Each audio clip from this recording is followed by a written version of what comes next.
Welcome to the channel and welcome to this review of Codex Grey Knights that Games Workshop have so very kindly sent me for free to review for you folks. So, I was going to say I've not done one of these reviews before. I've done one other which will miraculously appear at a similar sort of time. So what I'm going to do is... this isn't going to be a very tight, all the points, all the stratagems, how everything's changed, what's good, what's not. That's there are lots and lots of other really detail-oriented folks out there who will do much more precise and specific reviews. This is more of a ramble. I'm going to look at the look at the narrative, look at some of the rules. Give my overall impressions, what I like, what I don't like, in my own particular style, which I guess you either like or you don't. So yes, if you want an in-depth, precise doodah review, there will be many other splendid ones appearing at about the same time as this. So without further ado, I'm going to open the book. I'm going to start at the front, I'm going to keep going through it, and just talk at you. It's what I do. Okay, so, what have we got at the start? We've got about 30 pages of narrative. A bit about the origins of the 666th chapter, which if you... are a Horus Heresy fan, you will know a lot about how it was founded during the towards the end of the Horus Heresy, where Markador the Sigillite went and found suitable individuals. Then they go off together and ultimately become the Grey Knights. One little thing in here which I did notice, which is possibly in a book I haven't read yet, because I haven't read all the Horus Heresy books, or there are lots of other books. Time is just a thing. This is a little excerpt here. Inside it were the means to found a chapter, one not descended from the legions that still fought, but anew with gene seed wrought by the Emperor in isolation. So is brand shiny new gene seed. That leapt out at me. So yeah, a bit about the origins of the chapter, a section on Titan and the Fortress Monastery on Titan, a bit about the defences. Nice interesting bit in here about, or bit that caught my eye, about Mount Anarch, which is the fortress. There's a little bit where it talks about it being empty, echoing dusty corridors because the Grey Knights are almost never there, which I thought was quite cool. Then the Sanctum Sanctorum, a bit about the spiritual heart of the Grey Knights, with all the vaults, alcoves, halls, with all their accumulated lore. And the Warp Nexus, which is the means by which Titan can basically translate into the warp. So it's basically like a giant starship moon. That's not a moon, that's a space station. And a bit of the Apothecarium, which is the basically where the Prognosticators work out what's going on and see the future and go, oh, some stuff's going to happen over there, we better go and squash it. Little nugget about the Terminus Decree, which is the fail-safe device of a sort which only the Grandmaster has access to, and it links in some way to the Golden Throne. I'm pretty sure that's referenced in Old Earth, I think, but I haven't read it, so that's second-hand information. Now, this is where we start to get... excuse me. Oh no! Before I come to that, see, I've got the book and I've got some notes, but notes, script. Yeah.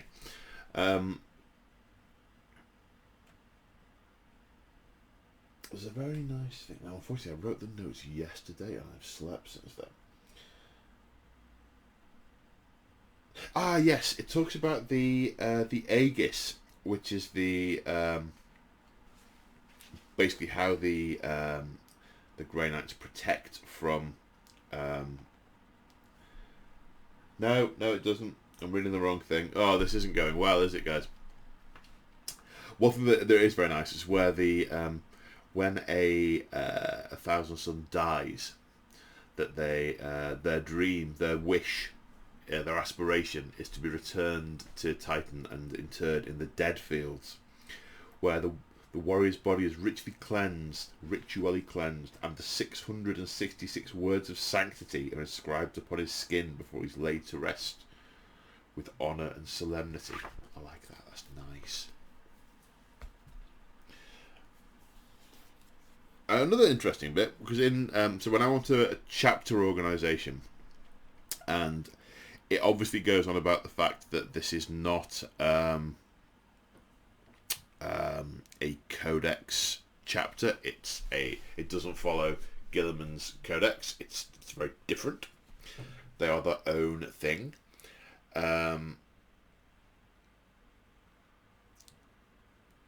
Interesting little nugget on here. It says that they use huge quantities of mortal psychers, which is nice, but nothing else in the book about that. It'd be nice if they could have sort of like Thrall psyker squads or something. That'd be cool. There's also a reference later on to saying someone uses huge quantities of servitors. Oh, they're an elite choice. And you get 4. So, huge quantities. Doesn't seem like you can play that out.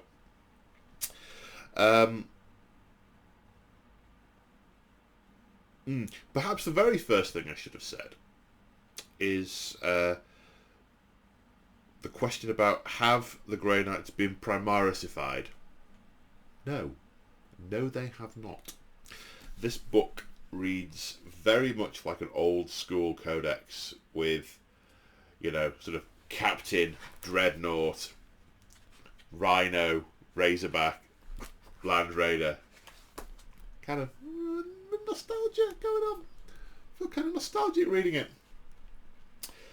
There's very, very little in here about Gilliman, or the Great Rift, or the Indomitus Crusade, or Primaris Marines. I would have liked there to have been some narrative that said why. I mean, to me it's kind of obvious. I feel it's obvious. It talks about secrecy and independence and so on, and I don't think there's any way they would have let a crazy heretic mage get their hands on their gene seed and start diddling about with it. But it doesn't make any reference to it, and that's a shame. I think it would have been nice to have sort of framed that context, but it is not. Has not been framed. But chapter organisation. Now, this is detail that may have been in previous Grey Knight codices, but I haven't ever really delved into them in that much detail, because I do have a small Grey Knights army, but it isn't built and painted yet, so I've never used it, and I've not gone in very much. So I'm coming at this very much from fresh. It's nice. So it talks about how the chapter is split into 8 brotherhoods, and the Hall of Champions and the Chambers of Purity. Each one circa 100 Marines. I don't know why the Grey Knights are still constrained with the "thou shalt only have 1,000 Marines" thing. Doesn't make any reference to that, because they're not Codex compliant. If any chapter was entirely beyond reproach and was going to have more Marines, it should be this one. But it doesn't mention that. It doesn't mention anything about that. So, the Brotherhoods all seem to be moderately autonomous units. Each Brotherhood has a Grandmaster as the leader of the Brotherhood, who is responsible for strategy and planning and what they do. and a brother captain who is responsible for the deployment and the day-to-day. Then it makes reference to each to champions and standard bearers, and then other officers. So what the other officers are. It's very confusing in here about where chaplains fit in, but I guess I'll come on to that when I get as far as the chaplain. So what else does it say? Yeah, it says that each Brotherhood has the flexibility to deploy squads, any squad type given the situation. So Grey Knights are genuinely a mix and match. What do we need for this scenario? Equip yourselves as appropriate. Each Brotherhood, the Grandmaster, has wider responsibilities within the chapter. And there's a list I'll come on to in later pages.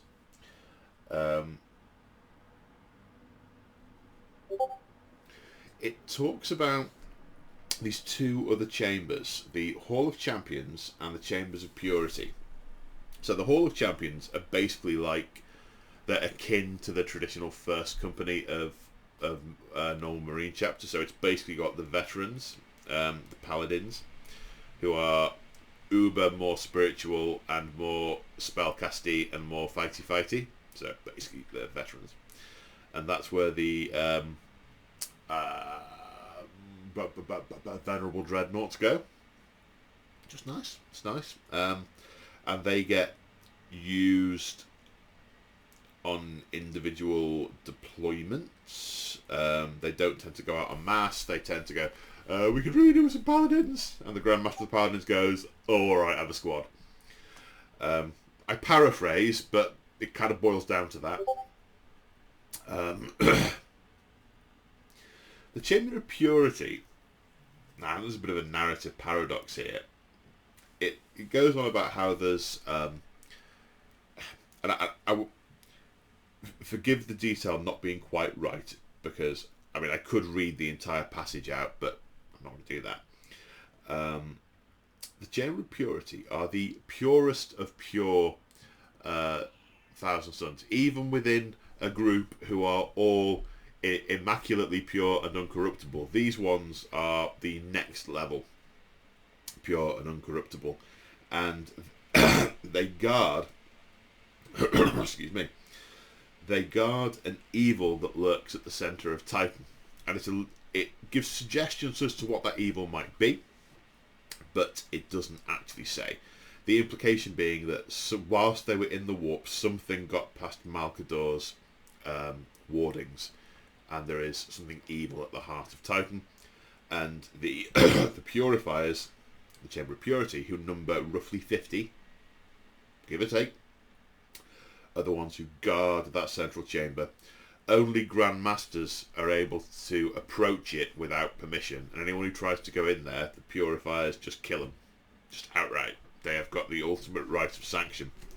And it says that the Purifiers are only ever deployed off Titan in the direst of circumstances. So the reason to use them is... narrative will say, yeah, there's this great unit, only ever on Titan. Pretty much. It's like, right, okay. You could have just written that in and not done a unit for them. Because, you've got other things that only ever stay on Titan, like these large bodies of mortal psychers, but you've created a unit and then written them out. From my narrative perspective, anyway. Then there's another couple of pages about detail around the Brotherhoods and how they operate a bit more. Nice thing about the Chamber of Trials, where it talks about how the Grey Knights who are too wounded to fight on scour the galaxy for individuals to take the trials, and then how of the 1,000 that go into the trials on the first stage, like 1 might survive, and then a tiny number survive the second stage and third stage and fourth stage. So it basically implies you've got sort of 10, 20, 50,000 aspirants to make you one Marine. But it also says that they never fight as aspirants. They only ever fight as full Marines. They have to go through such intense training before they are allowed to take to the battlefield. They go into a sort of trainee type organisation. The Brotherhood, the 8th Brotherhood, is the recruits. Yeah, I'll get back to that. Then there's a big section on the 3rd Brotherhood of the Ward Makers. That's probably what it is, because they've got 2 special characters. So if you're playing the 3rd Brotherhood, your Grandmaster and your Brother Captain are pre-chosen for you. They are special characters. Then you've got a nice bit where I'd like to flick the book and show you, but I can't. Where it's got some detail about each of the Brotherhood, sort of little vignette, little sort of. There's 4 on a page, and it's one sort of chunky paragraph per Brotherhood, and it talks about each one. So it says how the 1st Brotherhood maintains the armory, so all the flyers, all the heavy vehicles. The 2nd Brotherhood is accountable for the fleet. The 3rd, the librarian. The 4th, the Augurarium. So the future divide, being sat on Titan and being in the spire and going, yep, dodgy stuff's afoot. Let's make sure that the dodgy stuff doesn't happen. 5th, the Apothecarium. And interestingly, it talks about the Dreadnoughts much more in the Apothecarium than it does with the Armorarium. I guess there's got to be a bit of overlap, but yeah, that's quite interesting. 6th, the Seneschal and the Fortress. The Seneschal of the Fortress that specialises in elite and deadly strike forces that makes extensive use of servitors. Okay, I'd like to have some servitor squads then, please. Like big units of 10 that are troops if you're the 6th Brotherhood. So I can just go, dun, dun, dun. These chaff will die for me, whilst the important people go on and name the enemy. But alas, no. Narrative and models and rules not quite lining up. The 7th Brotherhood are basically I paraphrase, the Inquisition liaison, and spend a lot of their time working with the Astra Militarum. And the 8th Brotherhood are the recruits. So, when a new Grey Knight is made, the first Brotherhood they go into is the 8th Brotherhood, and then they may later move into other Brotherhoods. There's a bit of a with that not too later. There's a wrinkle there. Then we got some more short stories. Then a bit about the Chambers of Purity, which I've already mentioned. A couple of pages on that. And the Hall of Champions, which are basically the Paladins, which I've alluded to already. A bit about Wardone Manasks. But I'll be honest, I haven't read these 2 pages because every time I see the word Warzone, I start to get twitches about whether there'll be another book coming out in 3 days that'll change all the rules. Bit about the armory, and then a section called Hidden Tapestry, which is like 4 really short stories. Short stories. They don't feel like these bits feel like an afterthought. They do not feel like they've been fleshed out. It feels like you could have had at least 2 pages on each of these, and it still left you wanting more. But no, you've got 2, 4, 6, 8, 10, 12, 14, 16, 18, 20. You've got about 40 lines. No, about 6 words a line. So 40 times 6. You've got about 300 words on each one. Which, meh. Some nice pictures. There are some really cool pictures in here with cool terrain and piles of skulls and demons and and heraldry of all the individual units, which are very nice. It made me thinking, oh, could I get some of these sent away to be painted and have the individual shields hand done? I thought, oh, And then I checked online at prices for that kind of thing, and I thought, do you know what, I'm good. So yeah, lots of pretty pictures, lots of super pretty pictures. Now we're on to rules, and I'm going to talk a bit more about, obviously the Brotherhood, you've probably inferred that I've skipped over them a little bit. I'll talk a bit more about them when I talk about the rules, because there is a rule set per Brotherhood, which is nice.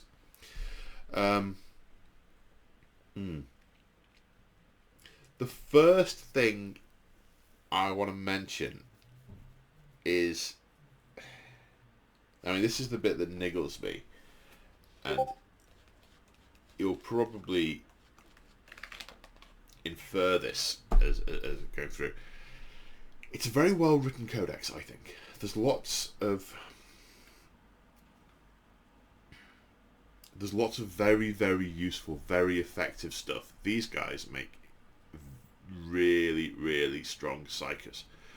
But very, very little of what's in this book is specific against demons. Very little. Which, from a match play point of view, is good. Because it means this is a powerful army that you can take against any faction. From a narrative perspective, it's rubbish. It's rubbish because there are abilities that say, oh, we purge the unclean. There's a stratagem, I guess we'll get onto it at some point, that basically says we purge the unclean of their alliances with their dark gods. Oh, cool! What's this do? It says target enemy unit can't use up but can't be affected by aura abilities. Oh, so you purge the unclean and turn off the Tau's radio? Really? Doesn't this really have the chaos or psychic keyword in it? Grumble, grumble, grumble. Oh, it doesn't affect me, because when I play my Grey Knights, I will almost exclusively play them against demons, or chaos, or in a campaign with a very, very specific reason to be doing otherwise. And, you know, it is nice in narrative. You can go, no, heretic, you cannot connect with the power of your god. I sever you from the warp. And they go, uh-oh. Where'd it go? Where'd the power go? No fukum! No fukum! But, yeah, equally, if I watch battle reports with these guys in, it'll be, no, heretic, I turn off your radio! Hashtag sigh. That's a general grumble. There is some anti-demon stuff in here. There's a couple of relics that are specific to demons. There's a Warlord Traits specific to demons. And there is a Tide of the Warp that is specific to demons. So you can do demon stuff, but the Nemesis Force weapons do nothing special to demons. The bolters, which were always used to be part of the Nemesis Force weapon, do nothing to demons. Their smiting does nothing special to demons. Nothing. Makes me sad. One moment.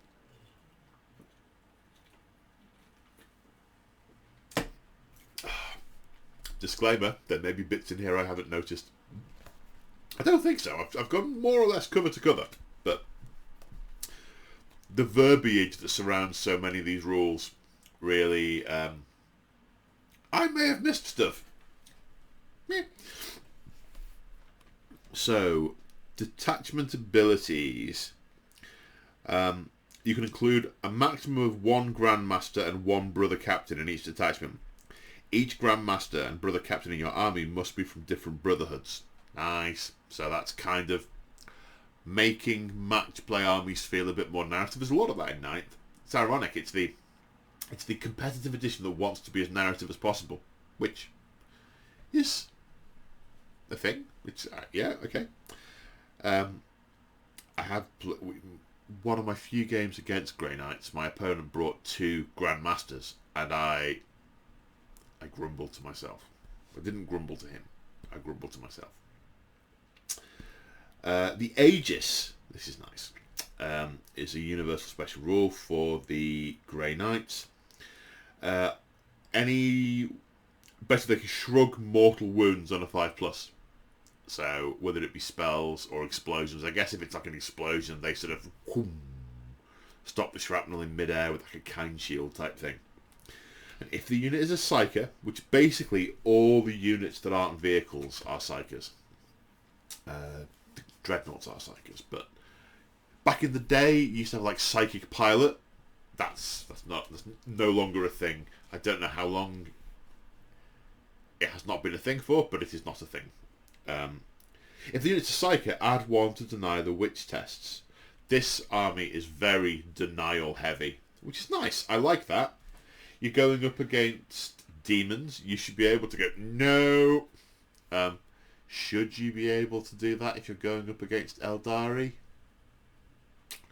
Grey Knights, I would say to an extent, but not to the extent to which you can.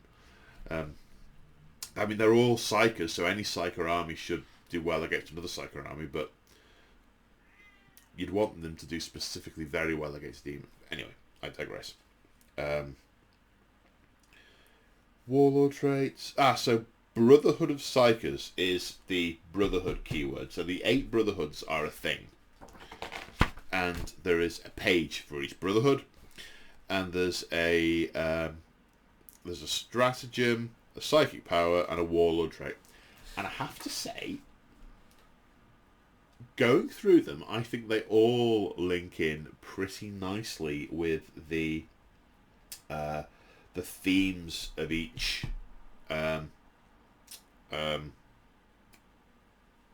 Brotherhood. Brotherhood, that's the word.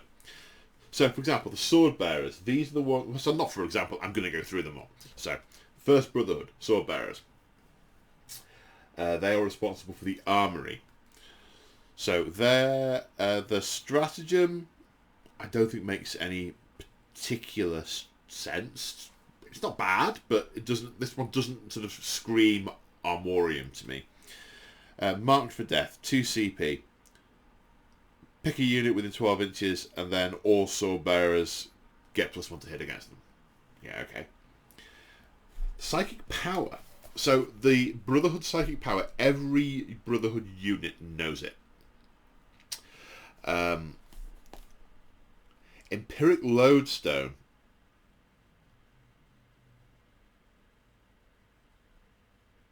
Is a vehicle buff that gives them +1 to wound when shooting. Nice. The Warlord trait, Rights of Protection, lets your Warlord do a psychic action, so in lieu of the psychic power, which gives a vehicle an invulnerable save. Nice. I like that. Sword Bearers. Tick. Right, the Blades of Victory, the second Brotherhood, who are responsible for the fleet, and they have large numbers of interceptors and strike squads. So, Radiant Strike, 1 CP.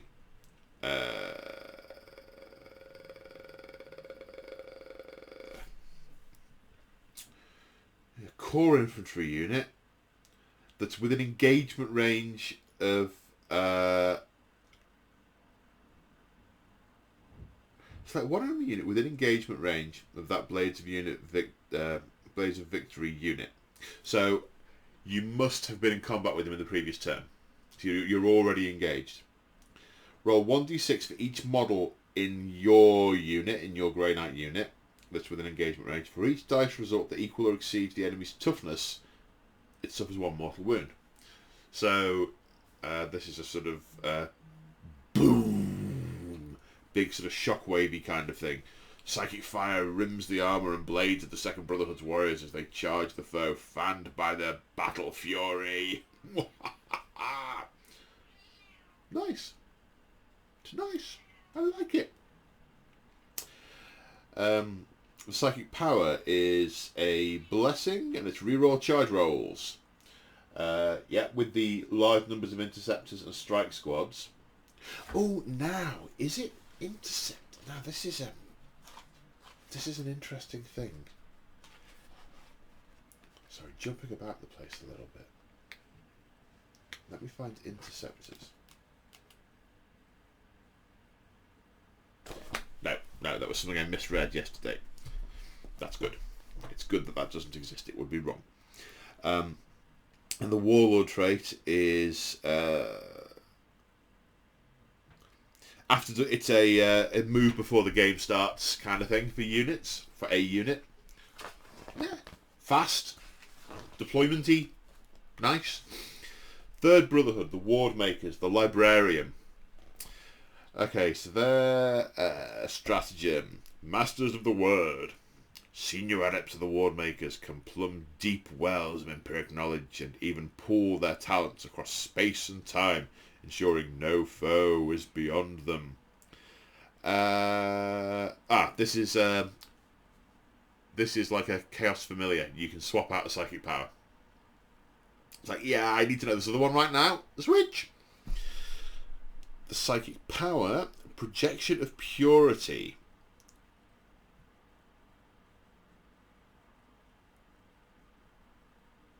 Yeah, here we go. The psychic projects his piercing gaze and purifying words, cutting maleficent servants off from their corrupting influence and revealing the true weakness of his foes. That can also be used to turn off tower radios. Lawmaster. This is good. This is the Warlord trait. If when you cast, the modified result is 8 or more, your opponent can't deny it. It's like the old Total Force card from 2nd edition, for those of you who remember that. You may not deny this, witch. So yeah, that feels very magic-y. Nice. Right, the 4th Brotherhood, the Prescient Brethren. So what are these guys? These are the Augurarium. These are the Future Seers. Foresight, 1 CP. Use the stratagem in your shooting phase. It's selected to shoot or fight. Reroll hit rolls of 1 and wound rolls of 1. We divine the future and see which way you're going to move so we can stab you when you get there. Psychic power, fatal precognition.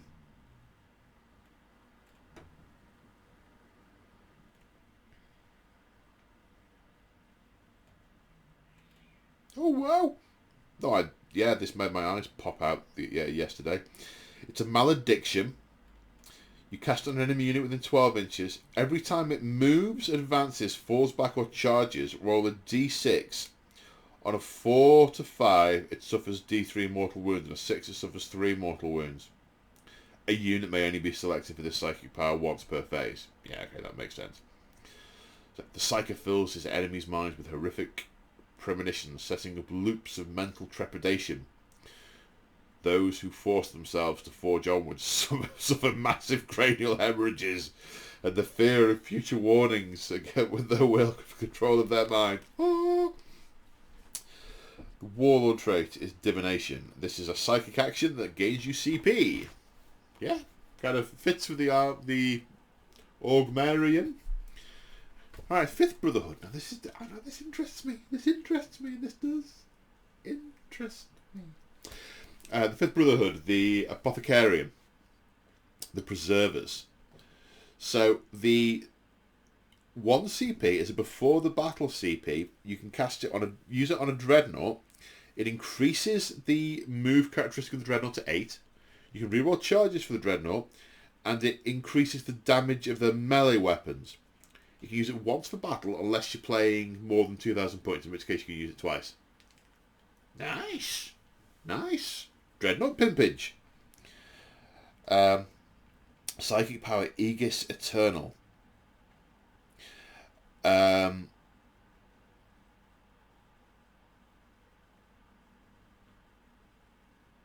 Each time a model in the Psyker's unit would lose a wound on a dice, roll a 6 and it will not lose a wound. So this is the one. Everyone's got this. They all have this. If they're also under the effect of an apothecary, it's a 5+. So there's a general rule in the book that says if you've got 2 shrugs, you can only use the one of them. But this actually makes perfect sense. So, well, if you're under the effects of both, it's a 5+, which is totally what it should be. So, yeah, like it. Now this next one. The Warlord trait, Radiant Exemplar. Add 3 inches to the range of this Warlord's aura ability. So you can add that onto your Apothecary's shrug range to make it 9 inches. And then when you're casting Aegis Eternal on your units, like a big block of your army can be shrugging on 5s.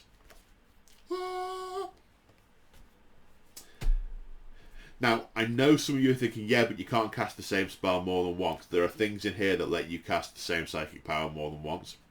So not just likes of myself, who play it that way in my narrative games. There's actually match play rules in here that let you do it. So that's a thing.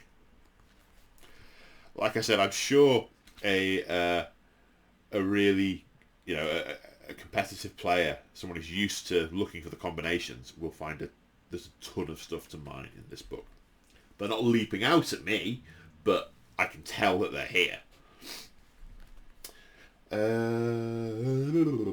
Brotherhood 6, the Rapiers. These are the Seneschal of the Fortress. These are the ones with elite and deadly strike forces that use lots of servitors, but can't use lots of servitors. Grumble, grumble. 1 CP deadly effect. It's exploding hits. Symphonic Strike is their psychic power. Add 1 to the attack characteristic of the unit. Nice. Warlord trait, Inescapable Wrath. Can declare a charge even if they advanced. That's pretty elite and deadly strike force. It's nice. And 7th Brotherhood, the Exactors. Who are they? They were the ones who work with the Inquisition. There's a really nice bit in the description saying sometimes guardsmen who fight valiantly next to the Exactors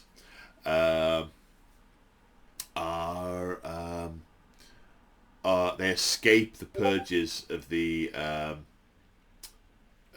Inquisition and the exterminatus that follows, because Grey Knights must be secret.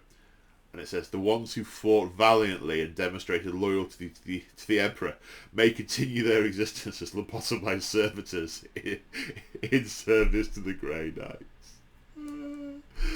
Grimdark. There's also saying here somewhere, I think I've gone past it, but about how occasionally they will simply mind white people if there may be a very high-ranking Astra Militarum person, or they are Marines from other chapters. They'll brain wipe them rather than turn them into ducks. Sorry, yes. So I digress. The Exactors. Santic Guardians. This CP lets them heroically intervene. Most of these things appear to be things that basically help them hold the line, or are very useful if you're protecting other units, other squishier humans. So I like these. I'm tempted by these. The only problem is, if I do any kind of narrative story, then I can't do sequels because all the other people they've fought with die. That's what makes me go about doing this. Used sparingly. Like cayenne pepper. Used very sparingly. Otherwise, I'm still digressing. Psychic power, Fires of Covenant. Oh yeah, this one. Gross. Love it. Drawing upon his pledges of duty and the bonds of his brotherhood, the Psyker releases a fiery conflagration of death. So, select an enemy unit within engagement range of the Psyker's unit. Roll a d6 for each model in the enemy unit. I can see this being hit with a Nerf bat almost instantly. On a 4+, the enemy unit suffers 1 mortal wound. So you have to already be in combat with them. So if it's, say, orcs, and you're in combat with 30 orcs, you have to have survived the turn against 30 orcs anyway. But you cast this, the guy rolls 30 dice, and on 4s takes mortal wounds. wow. I mean, that's wow. Not very good against small units, but... Okay, so how many instances are you likely to get where you're still going to be in combat with large units, having been there for a turn? Don't know, but that... Yeah. And the Warlord trait. Oath of Witness. The Warlord has witnessed the true cost of corruption of the corruption of chaos amongst the vast throng of humanity countless times. With a sacred vow of unquenchable valour made before his warriors, his determined presence is an illuminating beacon of hope. +1 leadership. Friendly Brotherhood units pass morale within range. And last but not least, the Silver Blades. The Silver Blades. These are the recruits. Now, it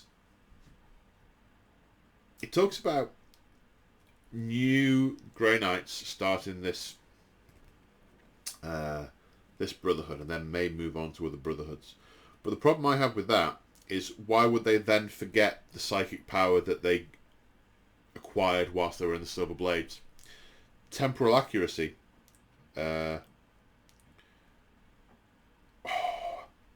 Basically turns your Storm Bolters into pistol 4 weapons. So if you're in combat, you can do lots and lots of shooty. Why would they forget it? Why would they not still know how to do it? Why doesn't then everyone in the army get that? Because they've all at some point been in the Silver Blades. Grumble. Adaptive Excoriation is the stratagem. 4-back issue. Martial Perfection, Warlord trait. Warlord fights first and rerolls to hit. So those are the Brotherhoods. Yeah, nice. Right, Wisdom of the Prognosticators. So these are the points upgrades you can plonk on characters. They're in 2 chunks. Visions of the Augurium.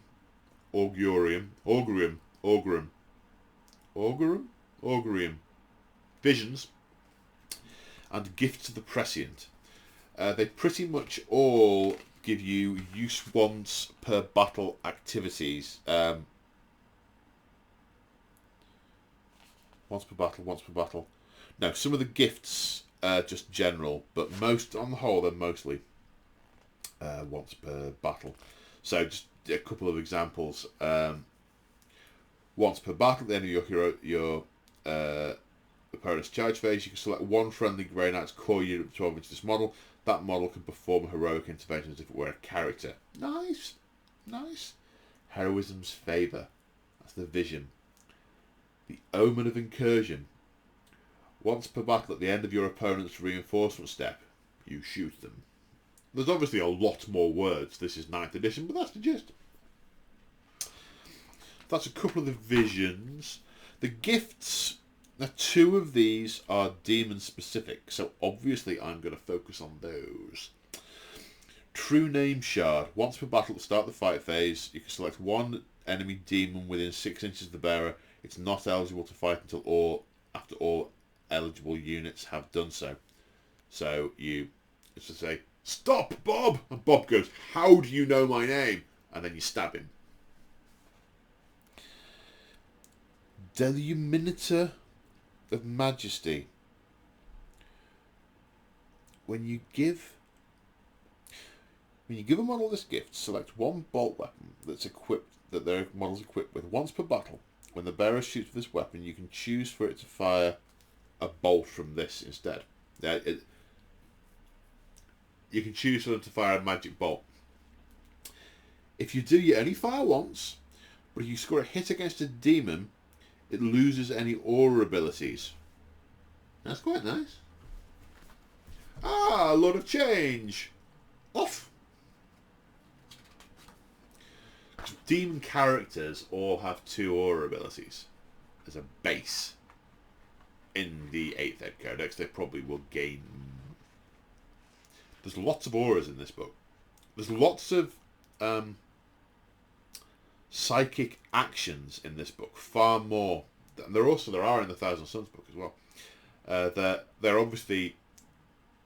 I suspect these books were written after Ninth Ed came in, or the rule set was sort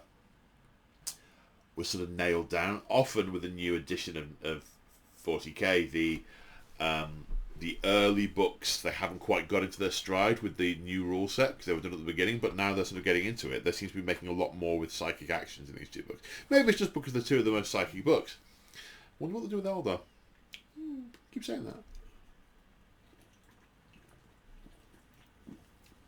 that. Right, stratagems. There are very few stratagems in here I don't like. Many of them I wish they had with the chaos keyword in them. Psychic channeling, 1 CP. Roll an extra dice for your psychic test and discard the lowest. Or discard 1 dice. Nice. Psychic onslaught. Improved strength and damage of psi weapons.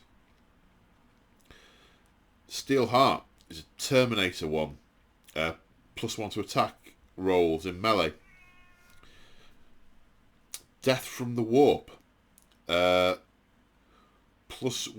to... Is it a shooting one? Yeah, if you've arrived by a deep strike, +1 to hit with your shooting. Powerful adept. Increase the range of a psychic power by 6 inches. Sanctified kill zone. When a purgation squad is selected to shoot, each time a ranged attack is made, a +1 to wound. 30 words, just not necessary. Purgation squad, +1 to wound.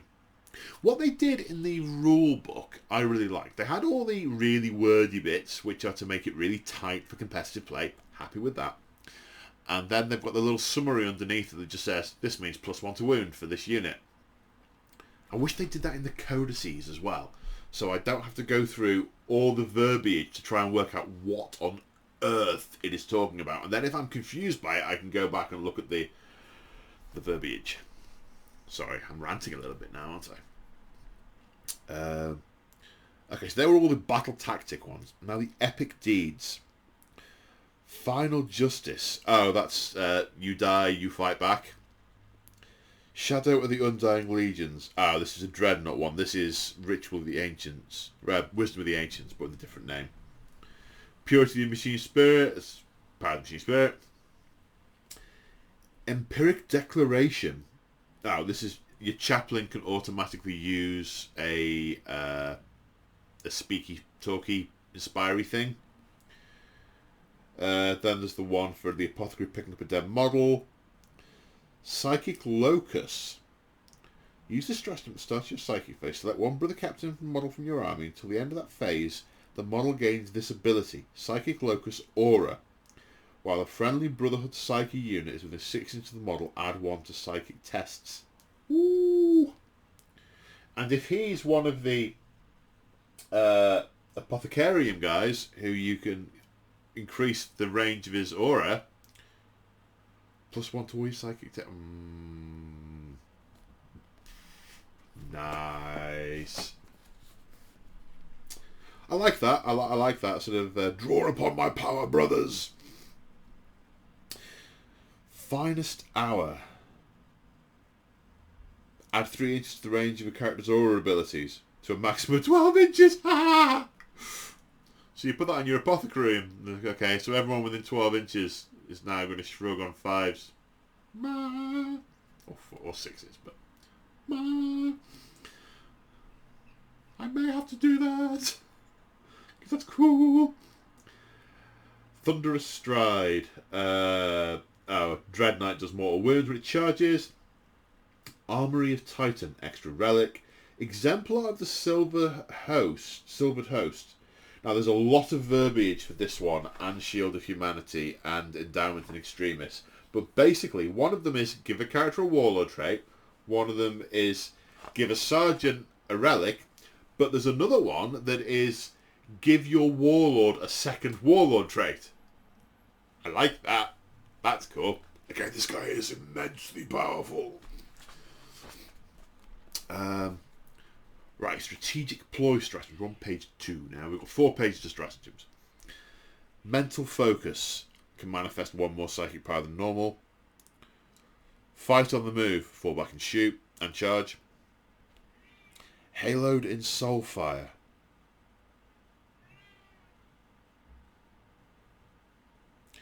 When you set up using the teleport strike ability... Oh, -1 to hit if you've deep strike struck in. Untainted and Unbowed. When a Purifier Squad is selected as a target of attack until the end of the phase, -1 damage for a Purifier Squad that I will never field. Hashtag probably. Utterly incorruptible, the warriors of the Order of the Purifiers stand strong even in the face of the darkest evils. Or if being shot by lasguns, apparently. Alright, lasguns are only damage 1, but you get my point. The strongest evils! They aren't evil. They've got big guns. Now, if the guns were it...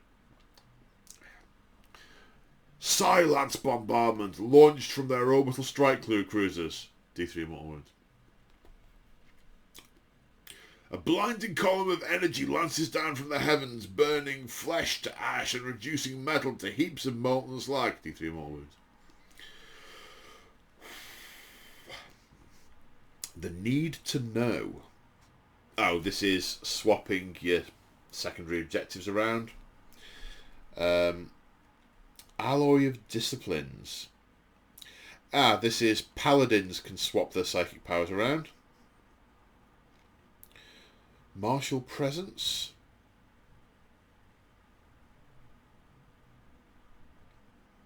Okay, so if you set to defend, modified save rolls of 6 do mortal wounds to your opponent. So it's sort of psychic splash damage when they hit you. Nice.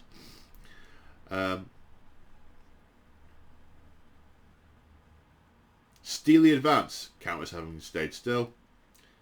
Hexagrammic Wards. When you deny the witch, roll an extra dice, discard the lowest. Nice. This is a very witchy denial-y army. Teleportation Shunt. In the movement phase, when a Grey Knight teleporter unit from your army is selected to make a normal move instead, you may deep strike them back in, basically. And that includes the Interceptors and the big inner suit hitty hammer guys. Dread Knights. The Mists of Demios. Smoke launchers. True Silver Armour.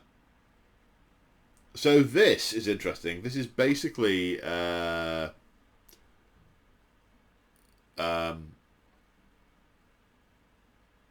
it called? The Primaris one where you can't be wounded on rolls of 1, 2 or 3. Transhuman Physiology. Now it's 2 CP for a small unit and 3 CP for a large unit. And narratively it says it's the armour doing it. So, okay, explain that away. But it's still, we want to give them transhuman. How can we do that? Cybolt ammunition. Wounds automatically on a roll of 6 to hit. Armour penetration gets better. Zone of Warding.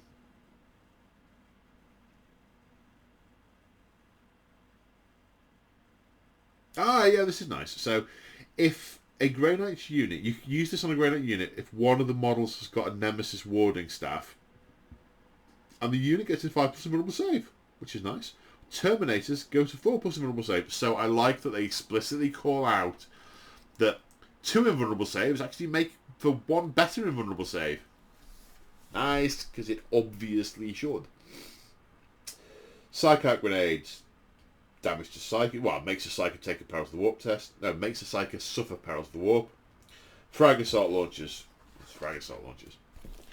Right. Relics of Titan. I'm not going to go through all of these, but they're really nice. There wasn't one on here that I didn't think, yep, that's nasty. Santic Shard.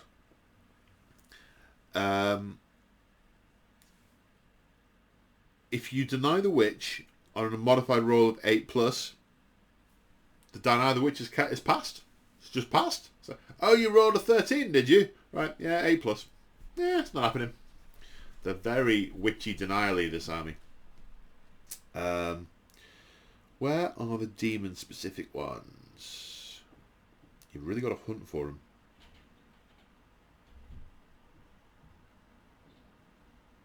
Oh, here's one. It's the Blade of the Forsworn. Each time an attack with this weapon is made against a demon unit, a modified wound roll of 2+ successfully wounds. Oh. Well, that's pedestrian. Domina Libia Demonica. Each demon unit set up on the battlefield as reinforcements can't be set up within 12 inches of this bearer. Nice. When a demon unit is within 6 inches, -1 to combat attrition test. So yeah, this is basically demonic stability near this relic is difficult. They can't deep strike in and they start to crumble and disintegrate. A nice little anti-demon thing.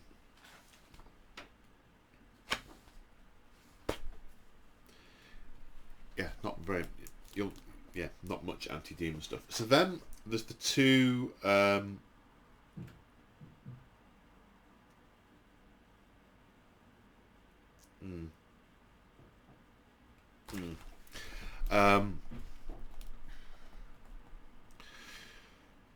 Dominus Discipline.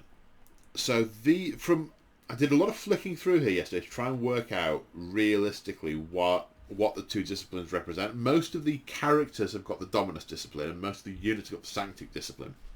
And yet, the Sanctic Discipline appears to be ones that just are better on units. Like, okay, reroll 1 hit roll.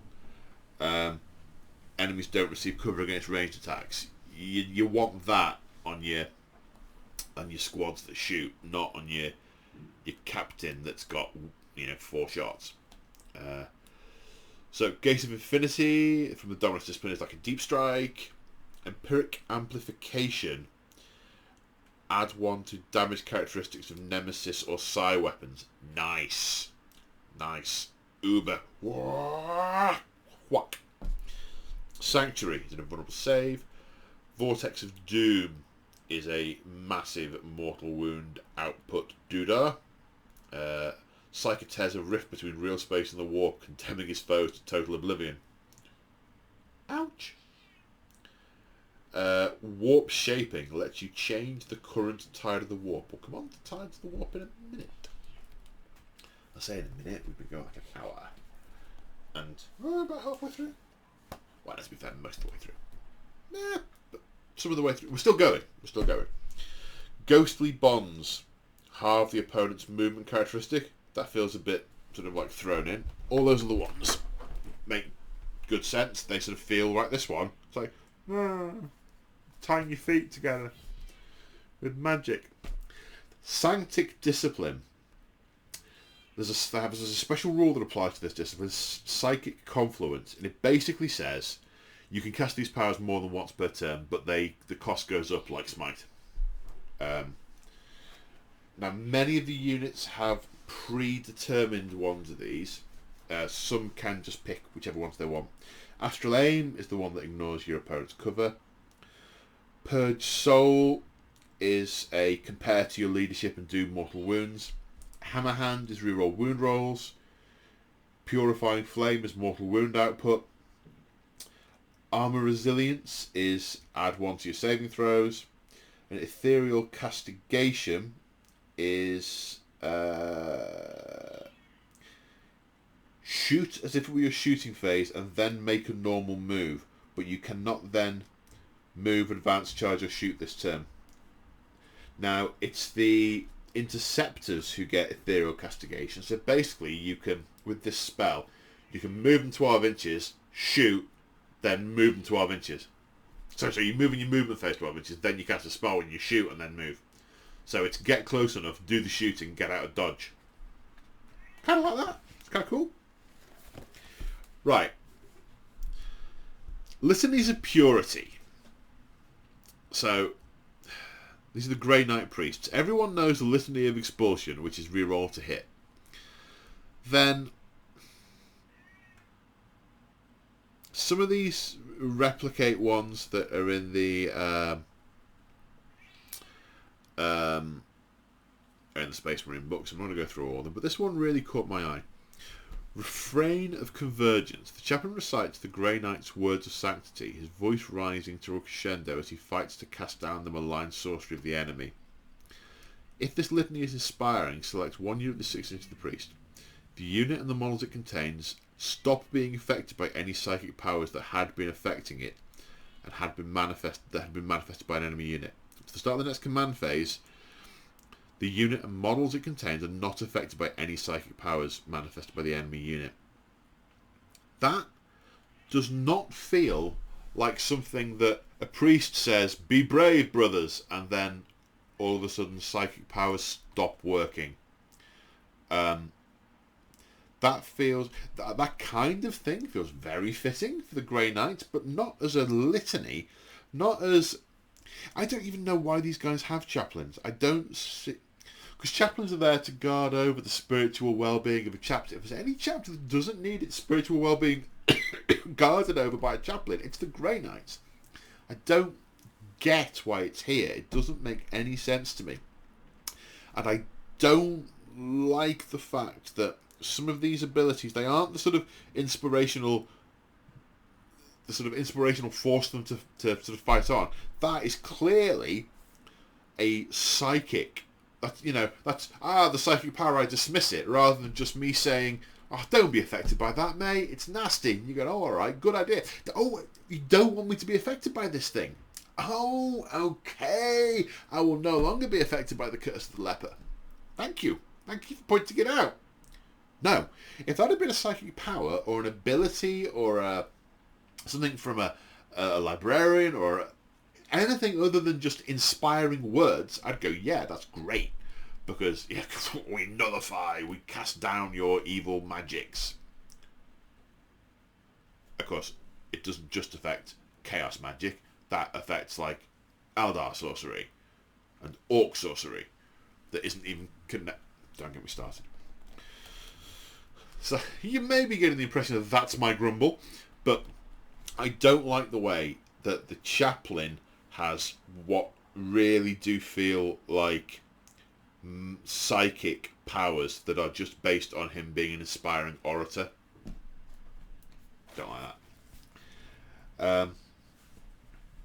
Warlord traits. Demon Slayer. So here's a Warlord trait.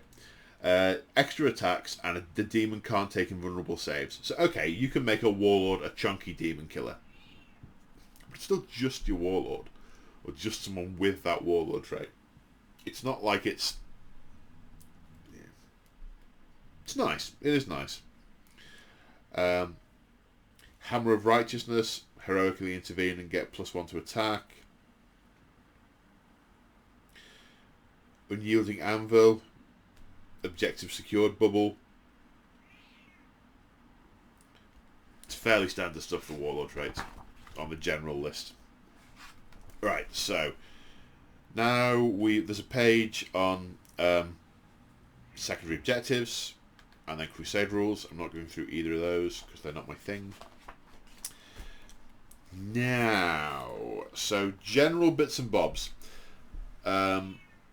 Everyone gets They Shall Know No Fear, which is the same. Bolt of Discipline, which is the same.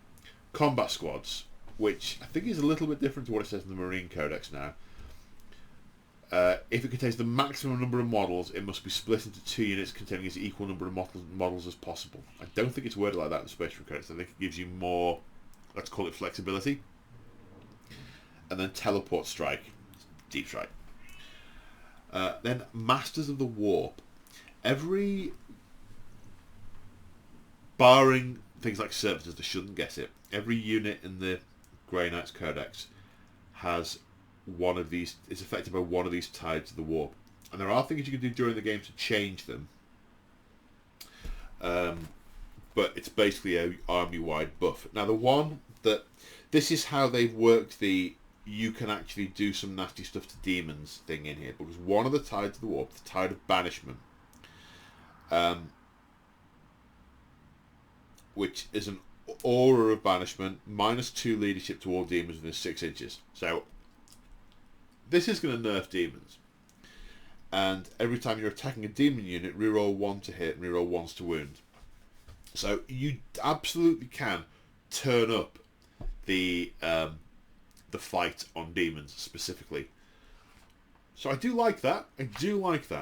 But they kind of feel like abilities that the army should just get. And yeah, anyway. So there is anti-demon stuff in here, but it's a choice. I mean, these other tides, you'll only use that if you're playing against demons. These are the tides, yeah. The tide of escalation basically means that you can cast your psychic powers more than once, but the cost increases. So you can stack and stack and stack and stack. So yeah, you pick one of these tides that's applicable for the game, and there are some things that let you switch them and chop them out.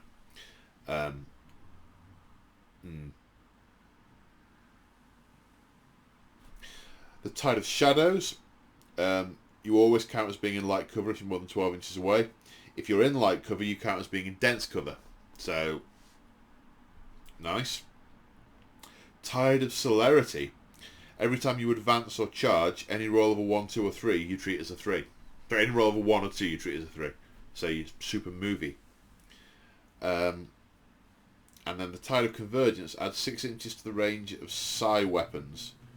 And rolling 6 to wound with Nemesis Force weapons does a mortal wound in addition.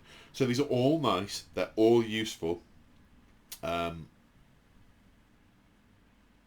But if you're fighting demons, you have no way of getting access to the other 4, because you will always be using Tide of Banishment, because otherwise you're not demon hunting. That's why I sort of think the demon hunting should have just been an army universal special rule, and then these something different on top of it. There you go. These reviews are all about opinions, and these are mine. You may or may not like them, or you may disagree. Okay. So, individual units. Now, I don't think there's a huge amount to go through here. Some special characters, I'm not going to go through those. Grand Master is basically your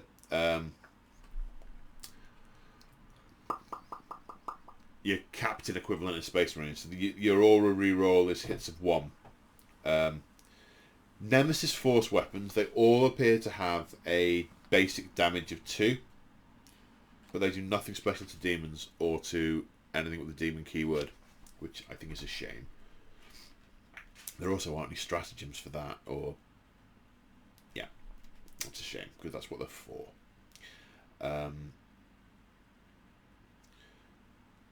Cast 1 psychic power, knows 2 from the Dominus discipline. Grand Master in Nemesis Dreadnought. Moving on. Castellan Crowe. A brother captain. So he has 1 psychic power. So he's like a step down from your Grandmaster. Also Dominus discipline. His aura is reroll wound rolls of 1. Hits on 2, 6 wounds, 5 attacks.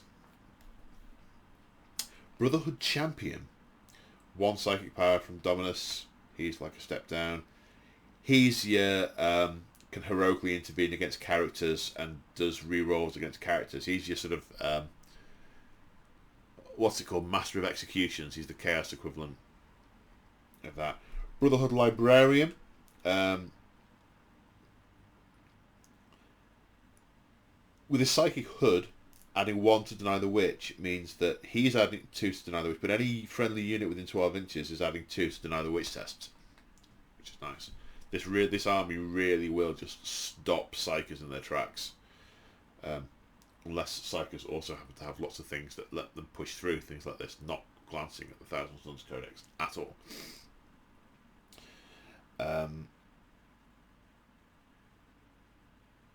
Yeah, 2 psychic powers, as you might expect. Tech Marine. Yep. Nice. 1 psychic power from the Dominus discipline. Other than that, it's a Tech Marine. Brotherhood Chaplain. Now here's where I don't get. There's one thing I don't get. I've already mentioned the thing I'm not happy with about the listenings, but I have to say the paint job on the Chaplain in the pic is gorgeous. It looks so cool. I'm sad I don't like it narratively. Maybe I can find a way to like it narratively. Maybe I just don't take the listenings and I don't think feel right. That'll work. So the Chaplains they have the Brotherhood keyword. So a Chaplain belongs to a Brotherhood. I can't see anywhere else in the book where it says Chaplains. There's a Chaplain per Brotherhood, and when it talks about the Hall of Champions, where the Paladins come from, it talks about all of the it talks about the Chaplains being in the Hall of Champions. So I'm not sure which it is, whether the Chaplains are part of that elite Hall of Champions, or whether they're members of the Brotherhood. I mean, I suspect the Brotherhood keyword is because the rules writers want them to be able to get the buffs and use the stratagems for the Brotherhoods and be affected by them. In which case, the narrative hasn't been written terribly well to explain that structure.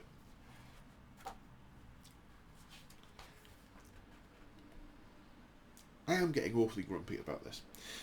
Terminator Squads, still troops, which are nice. Obviously 3 wounds. Oh yes, all the Marines are 2 wounds. Yeah, should have mentioned that earlier.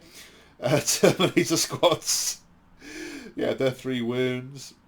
Other than that, they're pretty much the same as a Strike Squad. Oh no. They have their psychic powers predetermined. They know Smite and Hammerhand, which is the reroll to wound one. Strike Squad also knows Smite and Hammerhand. Units 1 to 10 in size. 3 attacks base on a Grey Knight. Same as the Terminator. Apothecary knows 1 Dominus thing. It's basically just a normal Apothecary from what I can see. Obviously it's got a Nemesis Force weapon, so it's a 2 damage weapon, but same as the Ancient. Fairly standard. The Paladins are veterans, so they have 4 attacks per model. Weapon skill 2+. So nice. They can also choose their 2 powers for Santic Discipline. They are not pre-chosen. Not pre-chosen for them, which is gorgeous. Purifier Squad. I mean, they look very cool. They have a reasonably standard stat line, 3 attacks, 2 wounds. They know Purifying Flame automatically. They also have a special rule, which means they add 1 to psychic tests to cast Purifying Flame. So yeah, they can just chain that. It's mortal wounds output, but I don't know how good they are competitively. I mean, I'd see you doing a table with the inside of Titan and your 50 purifiers defending against a demonic incursion. That'd be sweet. That's a pretty niche and use once scenario. Paladin Ancient gets your psychic power from the Dominus, but other than that, it's basically a Terminator with extra stats. Servitors are just servitors. Venerable Dreadnought and Dreadnought are pretty much the same as in the Space Marine Codex. I think they have an extra attack each. They have the Armoured Resilience psychic power from the Santic Discipline, which is the +1 to armour saves, so they can be betterly saved. Interceptor Squad, again, reasonably standard stat line, Stormbolter, Force Sword. The personal teleporters let them ignore intervening models and stuff. They move 12 inches. The Ethereal Castigation is their extra spell. That's the move, shoot, move combo. Purgation Squad. This is you can have 4 special weapons, like Psy Cannons and stuff. None of the weapons that I can see, the Psy Cannons or the Incinerators, none of them have got anything that's particularly unusual. They're just relatively standard stat lines. They have the Astral Aim. Nemesis Dreadnought has Hammer Hand. Then you're into Land Raiders, Razorback, Stormhawk, Rhino, Storm Talon, Storm Raven. Weapon profiles. Pictures of the weapons, which is nice, so that when you're opening the kit, you go, what is this thing? What does a Nemesis Falchion look like, and why does it want to hurt me? Points, I'll leave other people to go through those. Reference, and some really nice artwork on the last page. And that is Codex Grey Knights. That's a very Say Hi Paul style review of Codex Grey Knights. So my summary is I've sort of got a bit of a love-hate relationship with the book. I love the style. I love all of the powerful psychic stuff. I love the fact that they can deny until the cows come home. I love the flavour a lot of their abilities have. I've just got a little bit of a sour taste in my mouth that they will apply against all opponents, whether they be psychic or demonic or not. And that the versus demon stuff is a bit of an afterthought, which I get that that's good for competitive play. And I also get that it doesn't make much difference to me because I will only ever really use them in a scenario where I've got them against demons or heretics. So I guess it doesn't make a huge amount of difference to me, so I should be less salty about it. I'm not being salty, I'm just sort of... I mean, that's the whole point of this, right? I've got the book in front of me, I'm going through it, I'm giving you my opinions as I'm going through. Because I guess some of you are wanting to know rules, in which case hopefully you turned off at the start with my disclaimer and went to see someone else's review, and some of you want to just hear me ramble about it, which is probably those of you who are still here. Anyway, so that is it for my review. A little bit of capitalism coming up just before I go. If you want to support me, check out channel memberships. You get access to our Say Hi Paul Discord and exclusive content that I put up each week, most weeks, almost every week. There's my Necron hobby vlog. There's all sorts of different battle reports on there.